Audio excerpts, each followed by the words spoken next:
All right, so let's look at number 7. It says, find the volume generated by rotating the given region about the specified line. The line is x is equal to 0, otherwise our y-axis.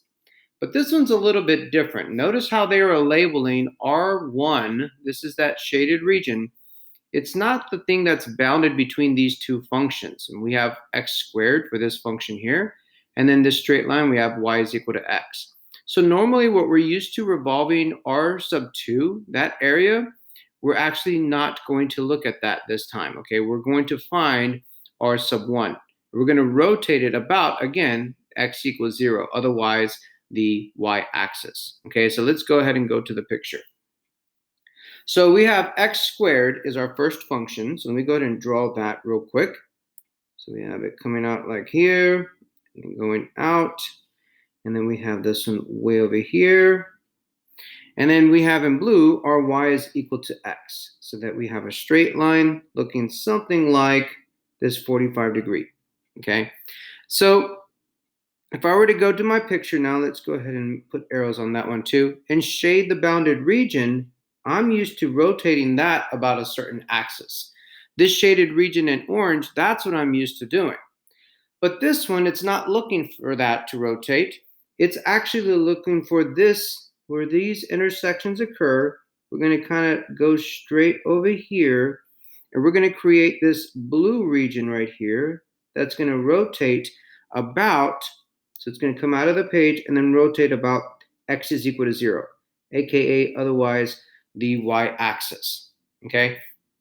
So we're going to get a little crafty with this, okay? So since that's the only region we are rotating, this red function almost becomes negligible, okay? So x squared, we don't even need it because all we're doing is rotating this blue shaded region around the y equals, or around the y-axis, that is, okay? So think of it of just rotating this triangle 360 degrees. That's all we are going to do, okay?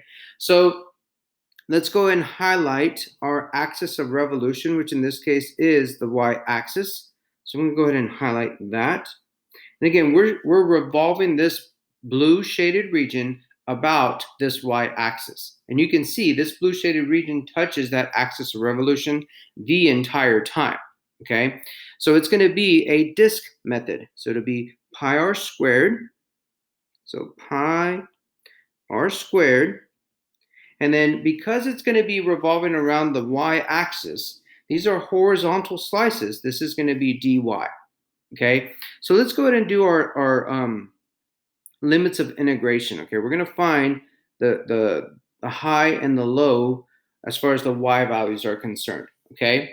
So if I'm looking at the blue shaded region, my lowest y value is going to be over here on y is equal to 0, otherwise the x-axis.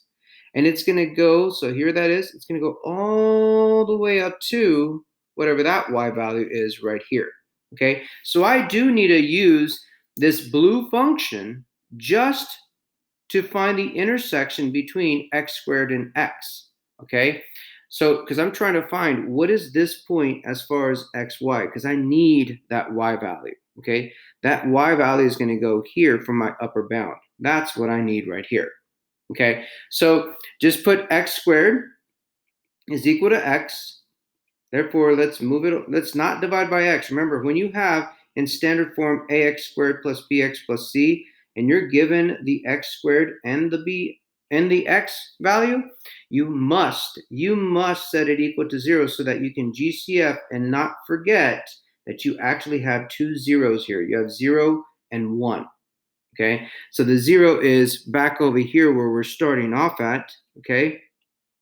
And then 1 is going to be way over here. So this is x is 1, and this is x is 0, okay? But again, we want the y value. So we're going to take this 1 that we see right here, and we're going to plug it in over here to see what would it give me as far as a y value. And you can plug them in either one because it's the intersection. That's where it's going to happen. So when I plug them in, I do get 1. Okay, so this point becomes 1, 1. But again, let me highlight in blue. This is the value that we want. It's the low y to the high y. So this is going to be the high y. And then the low y is just y equals 0, okay, which is the x-axis. So to go from 0 to 1, and now we're ready to draw from the axis of revolution, we're ready to draw our r, our radius. So let's go to the axis of revolution, which is the y-axis. We're going to go to the outermost piece of the shaded region, which it's just the blue region. It's not the disk method. And we want to find what is that length right there. Okay, what is that length in terms of y? Okay, so it is a horizontal slice parallel to the x-axis. So if I rotate my head, okay, when I rotate my head, I'm going to think that this direction is the top. My top function then becomes, again, you're going to have to rotate your head 90 degrees, that is, so that you can see this. Your top function is that blue one, this one right here. Well, we have to solve for x. Well, it's already solved for x for us, so there's not much that we have to do. So we're just going to put the length of this green, the length of this green line right here ends up becoming just y. Okay, so to be y is that length in terms of y.